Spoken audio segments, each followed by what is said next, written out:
Senator Saifullah अब्रो साहब। Thank you chairman साहब। पहले तो मैं लास्ट सेशन में भी आपसे मैंने एक इल्तिजा की थी। 23/2 को जुम्मे को जब सेशन हुआ, इस पे काइंडली आप एक्शन भी लें। जुम्मे को जब सेशन हुआ मैंने स्पीच स्टार्ट की तो पीटीवी पार्लियामेंट के साथ एक जो है नेशनल ड्रामा लगा दिया गया। यहां तो पता नहीं था। फिर 26 को भी हुआ। अच्छा 26 को तो शुक्र है कि फिर भी उसके साथ जो ड्रामा लगा उसमें वो इरफान खोसट एक हम छोटे होते थे जो जिसको डायरेक्ट हवालदार कहते थे उसका चल रहा था। चले वो तो सही है, टाइम भी आजकल हवालदार का है, लेकिन कम से कम आप इन पे एक्शन लें कि पीटीवी पार्लियामेंट क्यों ऐसा उन्होंने क्यों किया। जो इसमें लोग इन्वॉल्व हैं, जो भी स्टाफ है, उन पे आप एक्शन लें। मैं मैडम सना जमाली साहबा की तजवीज से सहमत हूं कि जो उन्होंने गवादर का जिक्र किया, बड़ी अच्छी बात है। गवादर को मॉडल सिटी बना यहां ऐलान हुआ था, पाकिस्तान जानता है। और जो साहब का हमारे पीएम साहब थे जो 18 महीने में वो गवादर भी गए थे। तो ये मॉडल सिटी जो बन रहा था वो डूब कैसे गया? यही मॉडल सिटी था, न जिसमें ड्रेनेज सिस्टम था न सीवरेज सिस्टम था। बारिशें आई, आपका पूरा शहर डूब गया, सारी जो प्रॉपर्टीज आपकी डैमेज हो गई। अभी जो ये यहां से एडवाइस आई है ना कि 12 मरतबा वो बलूचिस्तान में आए हैं, तो मैं उनको सेकंड करता हूं कि अभी भी शहबाज शरीफ साहब को जो इलेक्शन छोड़ के नामजद तो हो चुके हैं, उनको गवादर बैठना चाहिए।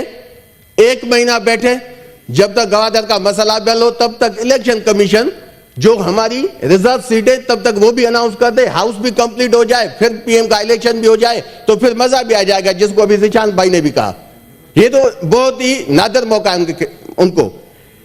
देखिए इलेक्शन से पहले बात ये इलेक्शन की नहीं है। अभी ये इत्तेफाक ऐसा है कि सिद्दीकी साहब बोलते हैं, उसके बाद मुझे मौका मिलता है। और न जाने सिद्दीकी साहब माशाल्लाह इतने अदीब हैं, सीनियर हैं, हम तो उसकी इज्जत करते हैं। अभी भी एक तरीके इल्तवा लाए हैं खान साहब के लेटर के हवाले से। खान साहब ऐसे इनके जहनों पे सवार है कि इनको नींद नहीं आती। कल ओथ भी लिया है, झूठा ओथ भी लिया, फिर भी इनकी नींद हराम है। ये है खान साहब का लेटर, ये है खान साहब का लेटर। इसमें है क्या? कहां लिखा है खान साहब ने कि आप जो है फंड्स जो है न दें? खान साहब ने क्या लिखा है? खान साहब ने लिखा है कि आईएमएफ के डेलीगेशन ने मुझसे मीटिंग की थी, उसमें मैंने इस एश्योरेंस पे, उन्होंने एश्योरेंस दी थी कि गवर्नमेंट ऑफ पाकिस्तान जो सिटिंग है उसने वादा किया है कि फ्री एंड फेयर इलेक्शन होंगे। नंबर 2 आप आ जाए सेकंड पेज पे कि एक्सपेंडिचर 50 बिलियन से ज्यादा हुआ है। उसके बाद यूरोपियन कंट्रीज की जो यूनियन है या उनके जो डेलीगेशन यहां है, उन्होंने यहां आके खुद उनकी एक रिपोर्ट है, उसको आप देखें। नंबर 4 पाकिस्तान सिर्फ पीटीआई नहीं, पाकिस्तान की पूरी पॉलिटिकल पार्टी, सवाए वो पार्टी जिसको पता है कि दादली के सवा उनको यहां पीएमशिप नहीं मिल सकती थी, सवाए नून लीग के सब पार्टीज कह रही है कि रिगिंग हुई है। तो ये खान साहब ने लिखा है कि सब पार्टीज, वो मौलाना साहब जो इनको दुआएं देता था वो अभी बद्दुआ दे रहा है।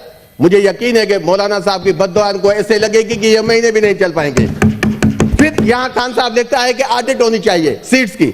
आखिर में खान साहब लिखते हैं कि जो फाफिन जो इदारा है यहां जो इलेक्शन को मॉनिटर करता है, उसकी एक कंडीशंस है। वो उस फाफिन ने क्या कहा है? फाफिन ने यही कहा है ना कि जब हम आरओज के पास गए तो उन्होंने एक्सेस नहीं दी, फॉर्म 45 नहीं दिए।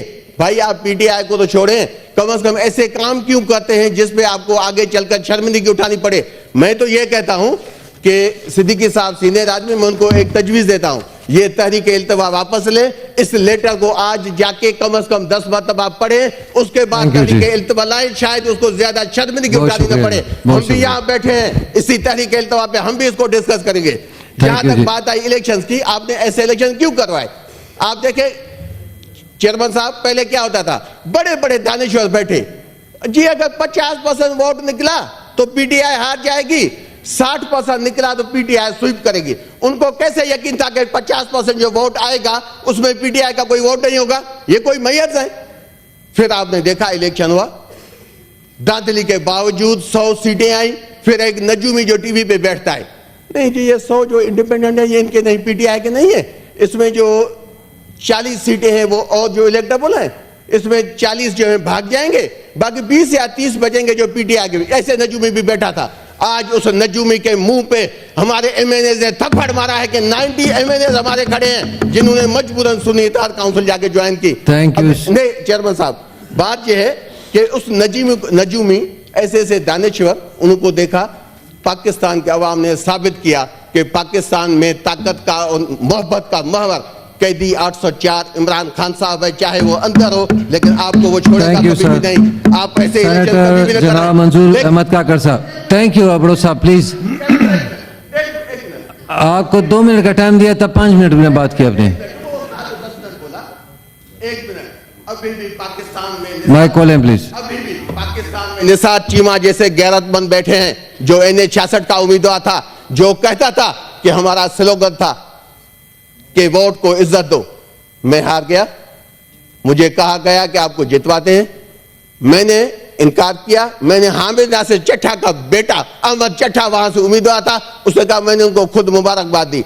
बेशक ख्वाजा आसिफ जैसे गैरतमंद यहां न हो जो कल भी घड़ी वहां लहरा रहा था, लेकिन निसार चीमा ने उसको सबक दिया है कि काश ख्वाजा आसिफ इतनी गैरत। कल आपने देखा था घड़ी निकाल के ऐसे जैसे कोई जानवर कोई खाता है ना, मुंह ऐसे एक्सपेंस कर रहा करें इस बात को कि प्लीज। बात क्या है आप एक्सपेंस बैठ के करें। Thank you, sir. नहीं, आप इतने जब इनकलाबी Thank you, बनते हैं sir. तो अपने लीडर की बातों पे चले कि वोट को इज्जत दो। पाकिस्तान के अवाम ने Thank you, sir. आपको रिजेक्ट किया है, आपको इत्तेहाद छोड़ना चाहिए। जी आज मैं सेनेटर आदत बैठ जाए। जनाब Thank you, मंजूर chairman काकर साहब। साहब।